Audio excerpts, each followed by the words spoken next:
le message il est clair. Hein. Depuis le début de notre conférence de presse, on a montré notre bonne foi.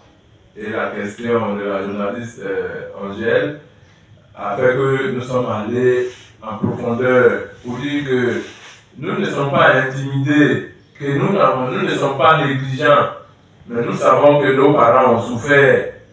Et donc ces comportements qu'on a là, c'est en fonction de cela. Et j'ai ajouté que le PPACI étant un parti socialiste, c'est l'homme qui est au centre de toutes nos actions. Donc on ne peut pas marcher sur les gens, sur les cadavres pour venir au pouvoir. C'est un pouvoir que nous n'allons pas exercer tranquillement. Et donc, que ce soit à nos populations, on se tranquillise, que nous sommes en train de demander la reprise de ces élections. Et c'est ça qui va être. Il n'y a pas une autre alternative. Parce que quand le président national de la CEI, centrale de la CEI, dit qu'on a délocalisé les unes de Fakobi quelque part, pourquoi il n'a pas le courage de dire on s'en va à Bangolo? Ou bien ils pensent, comme ils ont peur de Bangolo, ils pensent que quand il va dire Bangolo à la télévision, les jeunes de Bangolo vont refuser. Mais les jeunes de Bangolo ont compris qu'ils sont des responsables désormais. Et que tout ce qui se trame là, c'est pour mettre le feu à la région. Et nous, fils de cette région-là, nous n'avons pas envie de faire vivre à nos parents ce qu'ils ont vécu pendant longtemps. Pour rien au monde, nous n'accepterons d'allumer une seule bûchette ici au Guémon. Celui qui le fait, il nous aura sur son chemin.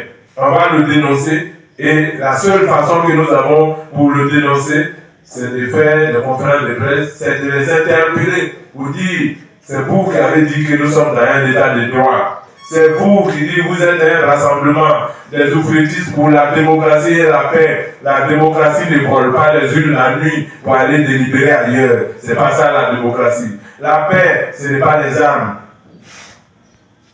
Et donc, à nos parents, de vaquer à leurs occupations, c'est parce qu'ils savent que nos parents sont pauvres et que la pauvreté, depuis 2011, sévit dans la région, qu'ils ont choisi de faire des élections en août, qui est le mois le plus difficile de nos parents, pour s'adonner à des achats de conscience, c'est ce qu'on a vu sur le terrain. Mais ces populations, ce n'est pas leur faute. Ce sont les cadres qui se croient aujourd'hui militants du RHDP, alors que hier, ces postes qu'ils occupent dans l'administration, c'est sous le pouvoir du président Laurent Gbagbo qu'ils ont acquis ces pouvoirs. Et aujourd'hui, ils ont oublié cela. C'est ce qui les intéresse, c'est ce qu'ils gagnent. Et donc nos parents, on leur fait confiance. Qu'ils nous fassent confiance, on va se battre pour que les élections soient reprises. Nos administrateurs, les préfets, les sous-préfets, les forces de l'ordre, hier, le policier qui conduisait les troupes pour empêcher les gens d'aller assister à la délibération a été clair. Je vous dis, nous sommes tous des Ivoiriens, on voit ce qui se passe.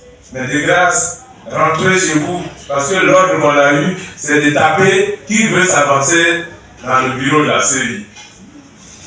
C'est ça, il a été clair. Il dit, nous avons eu l'ordre de les laisser, de les enfermer pour qu'ils fassent leur travail tranquillement. Et que si vous forcez, on sera obligé de réagir et on n'a pas envie de réagir. Nous sommes tous des Ivoiriens. Alors donc les préfets, oui, ils sont des administrateurs, c'est les représentants du président de la République. Mais le président de la République, malheureusement, est le président de l'RHDP. Hier, quand Gbagbo a pris le pouvoir, il a dit, je suis le président de tout le monde, je ne peux pas être en même temps le président d'un pays. Et c'est ainsi qu'il a donné le pouvoir à qui? Les droits. Aujourd'hui, lui, il est le président de l'RHDP. Et il est en même temps le président. Et donc, ces représentants, quels sont les préfets, les sous-préfets? Par la ligne des formes, ils sont aussi membres militants du RHDP. C'est ça. Et donc, de grâce, il faut que la fonction d'administrateur qu'ils sont et que le respect qu'on lève vous dans tous nos départements là, qu'ils nous retournent cela.